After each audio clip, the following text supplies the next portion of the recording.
So I feel like I'm supposed to tell a little bit of a story.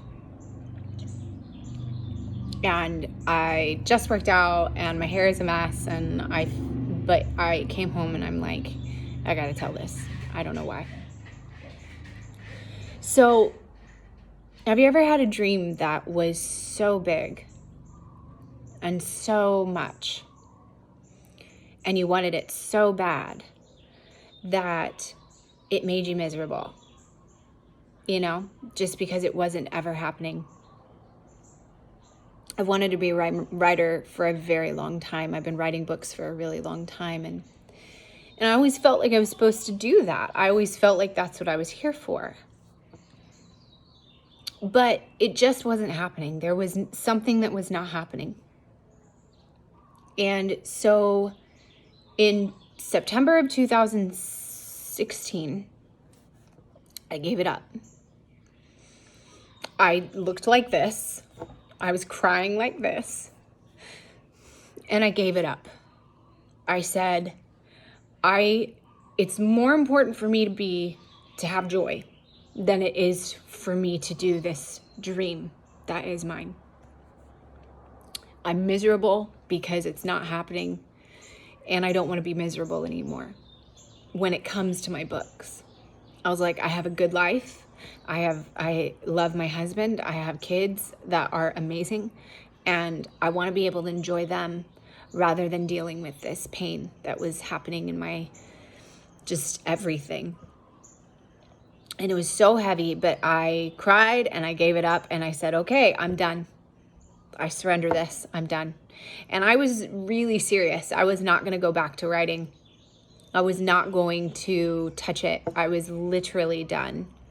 Or at least I was done trying to do it professionally, and I was just going to be done until I could get myself back to enjoying it again.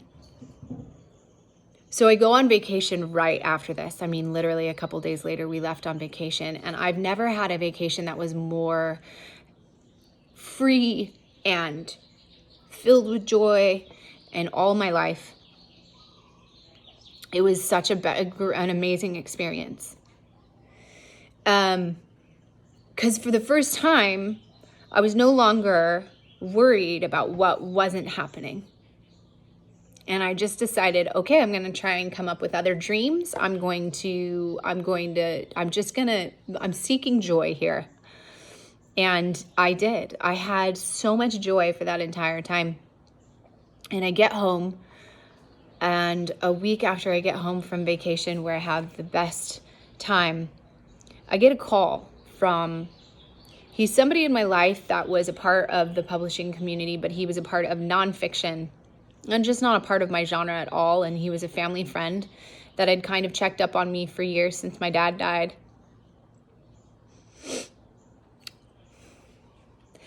And I'll never forget that when he called me, he said, I have to tell you, I'm reading one of your books, and it's one of the top 10% of books I've ever read.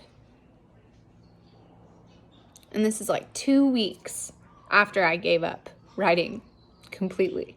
Because even though I felt like it was for me, it wasn't showing up in my life, and I didn't know where to go. I knew my books weren't where they were supposed to be, writing-wise, editing-wise. I didn't have the time. I'm a mom. I'm a business owner. I didn't have the time to rewrite the way I should. So I gave it up. He calls me, says it's the top 10%, and he says, I want to work with you on getting this out there. And today, a year and a half later, after he handed it to a publisher,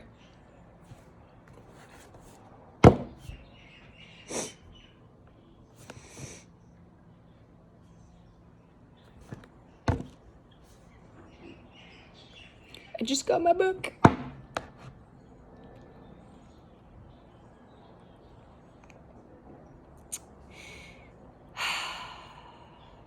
I I just got my books from the publisher, and tomorrow is my launch day.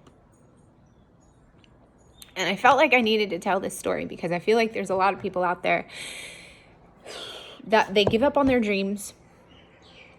And really, in reality, I think the truth of it is that the process of surrender is one of the most important things that you can do in your life. So if there's something that you want, and if there's something that you want to do, you got to work hard for it, and then you got to surrender it, you know? And so I just want to encourage you that I'm 41 years old.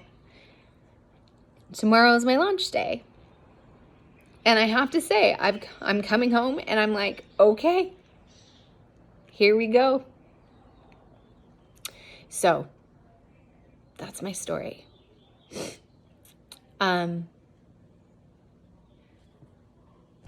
Go after your dreams. Surrender them. Because whatever you are meant to do is going to be better than you could ever imagine.